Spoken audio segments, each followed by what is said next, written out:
Walau standar telah ditetapkan, pendidikan dan pelatihan karyawan perlu terus dilakukan. Ya. Pendidikan dan pelatihan diperlukan untuk melakukan perbaikan proses secara terus-menerus dan meningkatkan produktivitas, di mana membuat peka karyawan mengenai perlunya memelihara standar. Para manajer puncak maupun menengah perlu selalu memelihara disiplin diri. Kelas manajerial elit perlu ditekankan bahwa mereka tidak terbebas dari aturan dan peraturan. Mereka perlu memberi contoh disiplin yang baik sebelum mereka menuntut bawahannya mengikuti prosedur standar. Nah, jadi empat hal tersebut tidak akan pernah terjadi ketika tidak adanya yang kelima ini, yaitu adalah disiplin ini. Karena yang namanya 5S itu tidak bisa dijalankan oleh satu atau dua orang. Contohnya ketika ada kotoran, nah itu kan biasanya kita manggil cleaning service. Nah, benar sih, tetapi ketika kita punya kesadaran, maka kita bisa membersihkannya sendiri. Itu pun juga bisa dilakukan oleh setiap karyawan. Nah, jadi 5S ini sangat lumrah dilakukan di pabrik-pabrik, di kantor-kantor. Ya, itu sering digalakkan. Jadi sering eh, terlihat ketika kita masuk di pabrik ataupun di kantor-kantor. 5S, 5R, dan lain sebagainya. Dari sini ada yang dikatakan dari 5S tadi, itu adalah Seiri, memisah-misahkan, Seiton, mengatur secara sistematis, Seiso, membersihkan, baik akibat maupun sebab maupun akibatnya. Seiketsu, membakukan, menuliskannya atau menggambarkannya. Ya. Yang kelima adalah disiplin. Ya. Jadi semua orang yang berada di kantor ataupun di perusahaan atau di pabrik itu harus menjalankan 5S ini. Ya. Yang kedua adalah keuntungan dari penerapan 5S. Jadi yang pertama adalah menciptakan tempat kerja terbaik dengan prinsip Kaizen. Ya. Perbaikan berkesinambungan. Nah, bahkan ini pun juga Kaizen ini banyak diadopsi di banyak perusahaan. Karena kenapa demikian? Karena prinsipnya ketika kenapa kok banyak pengusaha itu bilang jangan diam di zona nyaman. Ya. Zona nyaman di sini maksudnya adalah tidak mau berubah. Nah, padahal ya, di dunia ini tidak ada yang tetap. Ya. Jadi semua akan berubah. Maka kita perlu melakukan perbaikan terus-menerus. Karena perubahan itu adalah keniscayaan. Nah, kita menjadi lebih tua, perkembangan teknologi itu akan menjadi lebih maju lagi dan lain sebagainya. Itu adalah sebuah keniscayaan. Maka kita perlu menyesuaikan diri dengan cara apa? Dengan cara melakukan kaizen atau perbaikan berkesinambungan atau perbaikan terus-menerus. Yang kedua adalah 5S sebagai barometer barometer manajemen. Nah, perusahaan yang lancar dikendalikan oleh setiap orang. Ya, maksudnya adalah ketika setiap orang itu bekerja dengan sesuai dengan job desk masing-masing, maka perusahaan itu akan berjalan dengan baik. Ya. Yang bagian cleaning service ya menjadi cleaning service yang baik, sebagai produksi juga produksi yang baik, sebagai pemasaran yang baik juga pemasaran yang baik, dan lain sebagainya. Ya, seperti itu. Yang ketiga adalah perusahaan sebagai alat penjualan. Ya. Promosi bukan dengan kata-kata, tapi dengan penampakan di lingkungan kerja. Nah, jadi eh, istilahnya gini teman-teman. Ketika teman-teman mau ke rumah makan atau ke restoran, itu yang pertama dilihat itu bukan menu makanannya, bukan atau menu minumannya, tetapi adalah bagaimana suasananya. Nah, sama seperti perusahaan, ketika perusahaan itu dijaga dengan baik, ya menerapkan 5S, maka akan terlihat akan terlihat lebih baik. Ya. Maka otomatis kerja juga lebih nyaman, ya, orang-orangnya juga bahagia, ya, mereka tidak perlu bekerja terlalu keras untuk mendapatkan hasil yang baik karena semuanya sudah tersistematis. Yang keempat adalah 5S sebagai ilmu perilaku. Perbuatan lebih menyakitkan daripada kata-kata. Nah, Jadi kenapa manajemen atas dan manajemen manajemen menengah itu juga harus memberikan contoh kepada karyawan bawah itu adalah itu ketika kita memerintah itu akan ada rasa keterpaksaan. Tetapi ketika manajemen atas itu sudah memberikan contoh yang baik terhadap perusahaan, ya, terhadap karyawannya, maka karyawan akan otomatis berpikir, masa sih ya, yang bos saja melakukan, saya tidak, ya. Karena ada timbul rasa malu di dalamnya. Yang kelima adalah menggunakan pengalaman di perusahaan untuk membersihkan batin, mengubah cara berpikir dan perilaku pribadi.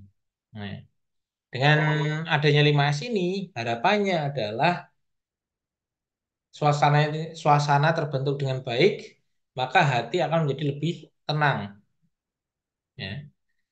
Karena tidak semua apa namanya, tidak semua hal itu di standarnya adalah tentang uang, tetapi bagaimana keadaan perusahaan, ya, yang eh, jadi bawahan mendapatkan atasan yang tidak toksik, yang baik, itu pun juga salah satu hal yang membuat karyawan itu menjadi lebih tenang.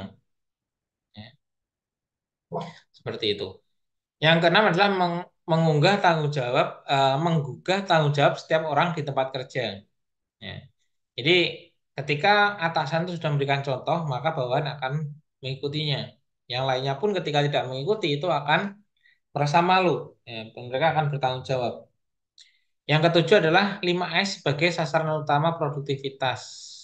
Nah, jadi ketika semua barang, semua peralatan itu ditata dengan baik dan dikembalikan dengan baik, maka itu tadi kita tidak perlu bekerja terlalu keras untuk mendapatkan hasil yang maksimal.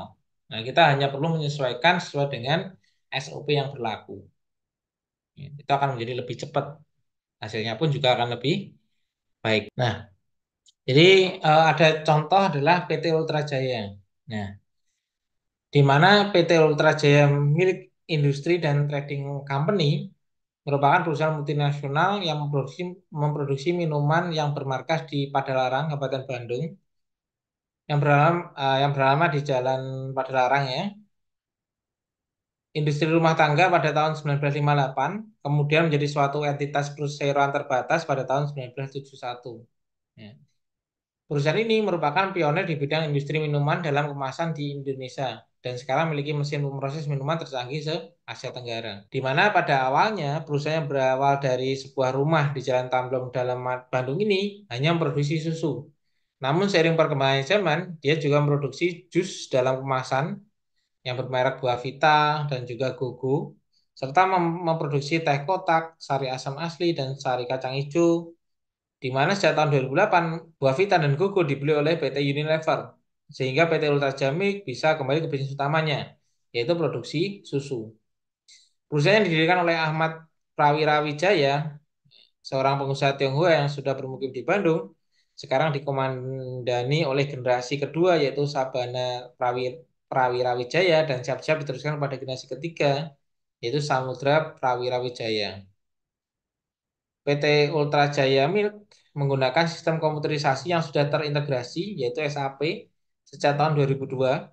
Bahkan perusahaan ini merupakan salah satu rujukan implementer SAP yang dinilai cukup sukses dalam mengadopsi hampir semua modul SAP. Jadi PT Ultra Jaya ini salah satu yang mampu mempertahankan eksistensinya sejak tahun 1958, sudah 76 tahun nih. Jadi sudah lama sekali. Daftar isi dari Royal Milk yang pertama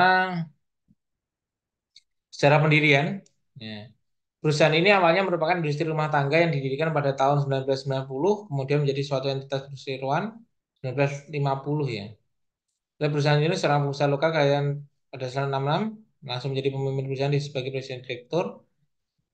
PT Royal Milk mempunyai lahan peternakan sendiri seluas 10 hektar, ya, dekat dengan pabrik, di mana menjamin kesegaran dan kemudahan susu sebagai bahan utamanya. Ya. Dari awal berdirinya, PT Royal Milk menerapkan 5S dalam setiap kegiatan operasionalnya. Ya. Ini pun sekarang sudah jadi ISO, ya, International Standard Operation. Visi misi perusahaan menjadi perusahaan susu berkualitas dan terdepan. Misinya menyajikan bangsa dengan mengkonsumsi susu berkualitas. Untuk jenisnya adalah ini, coklat, stroberi, mocha, vanilla. Bahan baku produk seperti ini. Nah, ini salah satu proses produksi yang kaitannya dengan konsep 5S. Ya. Di mana yang pertama susu segar yang telah diperah di peternakan dibawa dengan tangki bersuhu 4 derajat Celcius. Nah, ini pun ketika berganti orang itu akan tahu, oh harus menggunakan tangki yang bersuhu 4 derajat. Sampel untuk diuji mutu lengkap, baik secara fisik, kimia, maupun mikrobiologis.